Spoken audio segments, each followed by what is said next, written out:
Muy buenos días para todos y todas. Mi nombre es Jokeiri Jiménez y en el día de hoy les voy a hacer una breve explicación de la unidad 3 de la asignatura de Literatura Universal 2, titulada La narrativa realista del siglo XIX.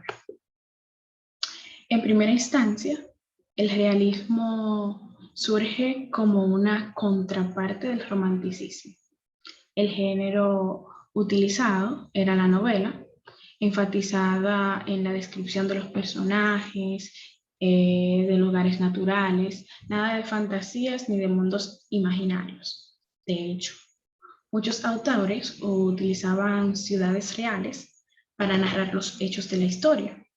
Una de las características principales que presentaban los autores del realismo era su inclinación hacia la política.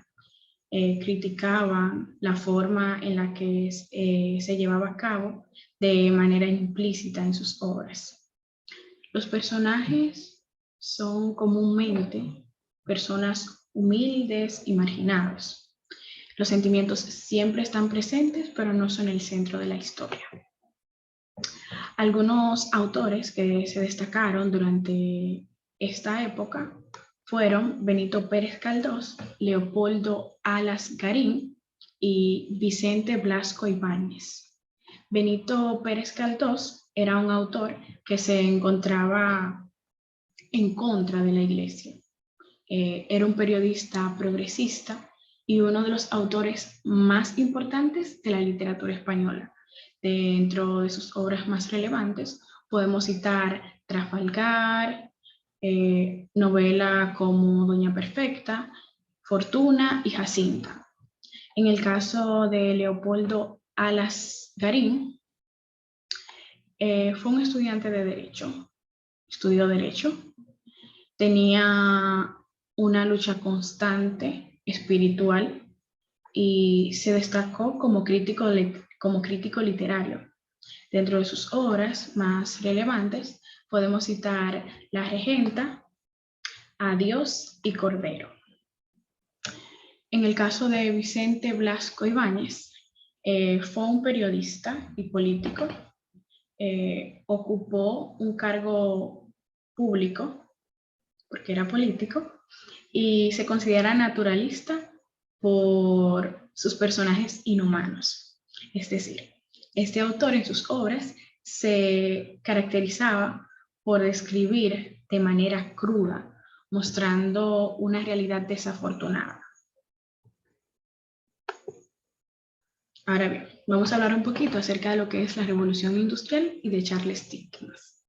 La Revolución Industrial es uno de los grandes logros de la humanidad frente al avance social y su evolución. Pocos acontecimientos son considerados tan significativos para la humanidad como es el caso de la Revolución Industrial.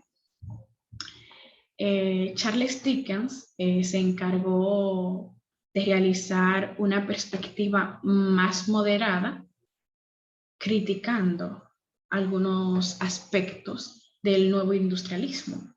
Escribió muchas novelas, pero la que mejor expone el salvajismo y miserias que se desarrollan en la Revolución Industrial es la que se titula Tiempos difíciles, que la publicó en el año 1850. Este autor inició su carrera literaria como periodista y ayudante tipográfico del Parlamento. Por ello tenía una conexión muy cercana con lo que era la realidad. Escribió ampliamente sobre lo que se llamaba las cuestiones de las dos naciones Inglaterras, es decir, la pobre y la rica, como gran observador y sufridor en su tierna infancia. Dentro de los libros más destacados que marcaron el legado de Charles Dickens, como vemos ahí en las imágenes de fondo, tenemos a Oliver, Tiempos difíciles, Los papeles póstumos, en fin, son innumerables las obras de este autor, pero vamos a resaltar las que marcaron más su legado. Tenemos a los papeles póstumos del Club Pickwick. Esta obra fue publicada en el año 1836. Esta novela, en primera instancia, comenzó con una colección de bocetos mensuales y de manera paulatina, es decir, poco a poco, se convirtió en algo más que una novela. Una gran locura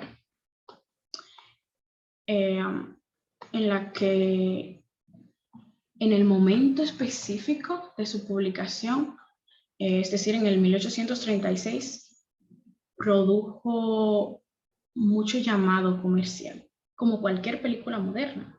Y esta, a pesar de los años, con el pasar del tiempo, todavía tiene el poder de reducir la risa de un lector.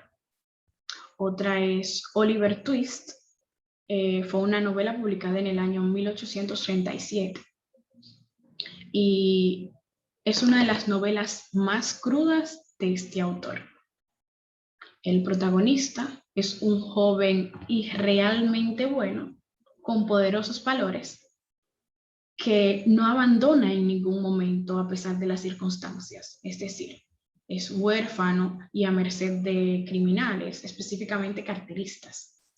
Oliver no tardó en adueñarse de los corazones de los lectores y esta empatía ayudó a concienciar un poquito la población porque realiza críticas profundas de lo que haya podido ser la pobreza en ese entonces.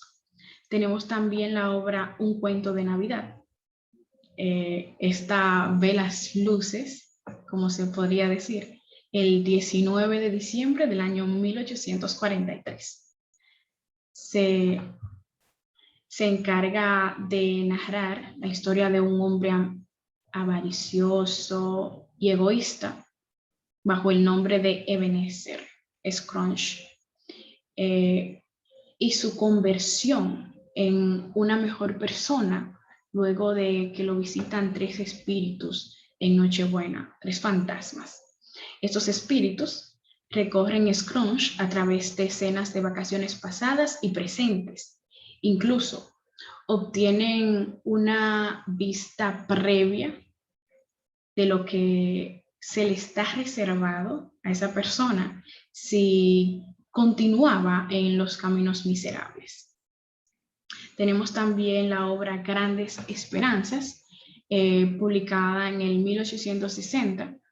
Es una novela muy delgada y golpea muy por arriba de su peso, porque es una fábula sobre el poder corrupto del dinero y el poder redentor del amor, los temas importantísimos que nunca han perdido su control sobre la imaginación del público. Eso es lo que más nos atrae al momento de leer cualquier obra.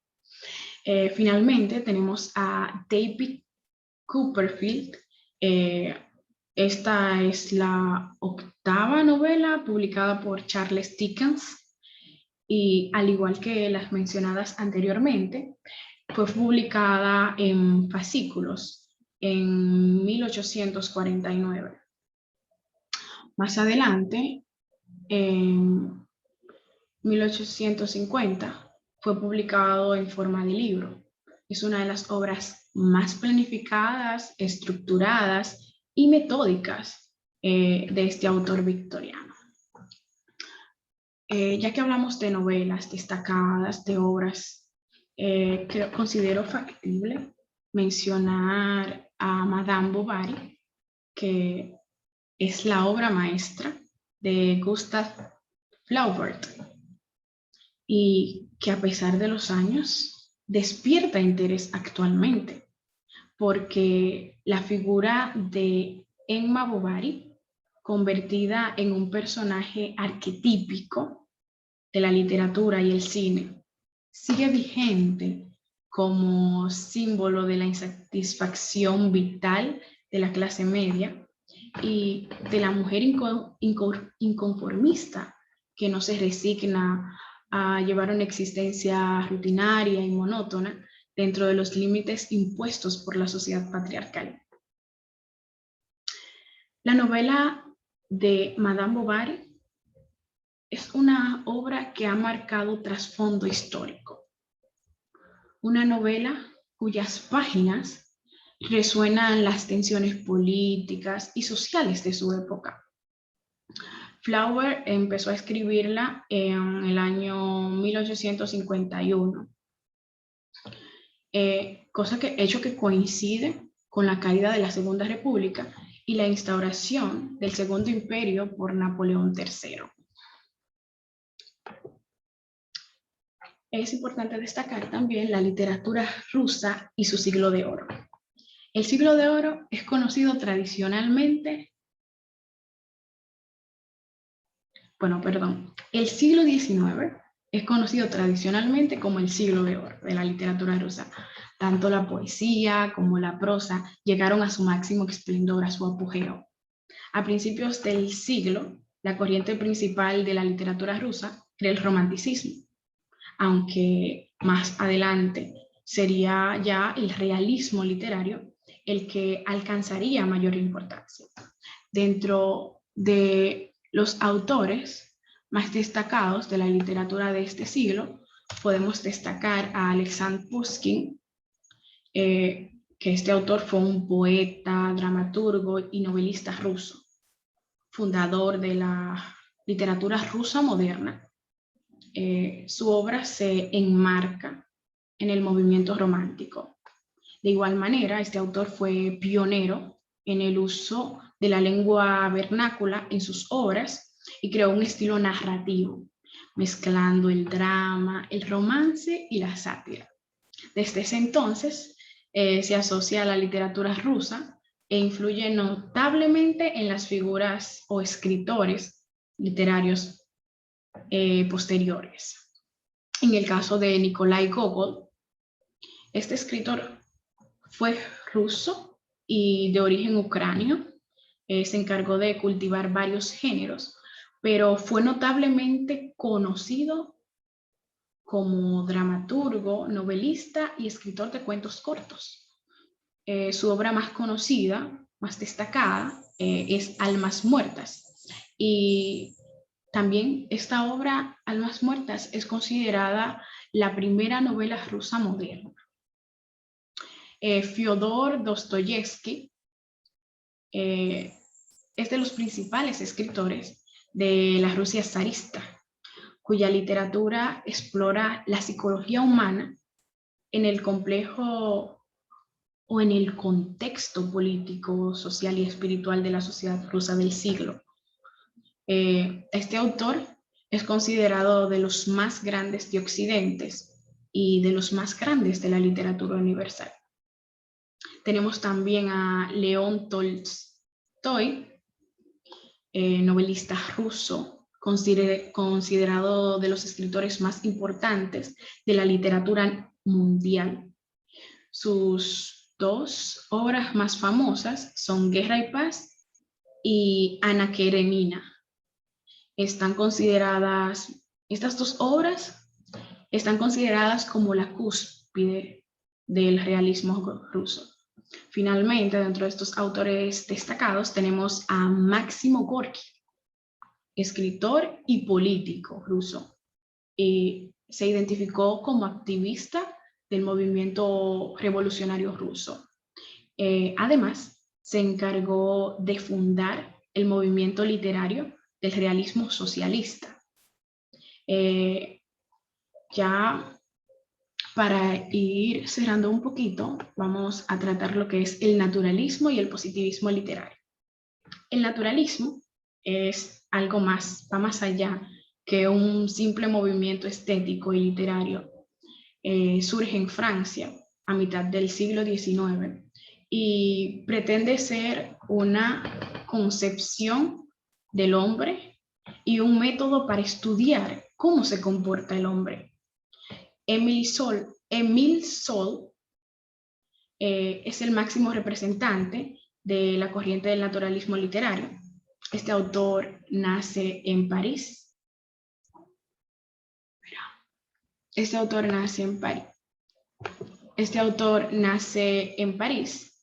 y muere en la misma capital de Francia en el año 1902. Nace en el año 1840 y muere en el año 1902. Este autor muere en circunstancias bastante extrañas, porque muere en su propia casa y asfixiados. Muchos cuentan que fue por emanaciones de dióxido de carbono procedentes de una estufa, y otros simplemente dicen que lo asesinaron. En cuanto al positivismo, nace en Francia también a comienzos del siglo XIX. Sus precursores son Henri de Saint-Simon y Augusto Comte. Es clara en esta concepción una idea. Esta idea es utilizar a las ciencias sociales como modelo. La idea principal es utilizar como modelo de las ciencias sociales a las ciencias naturales.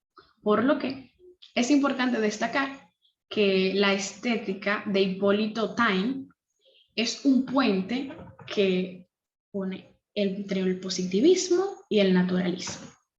Finalmente, Durkheim es el más importante exponente del funcionalismo positivista y Émile Zola el líder del naturalismo.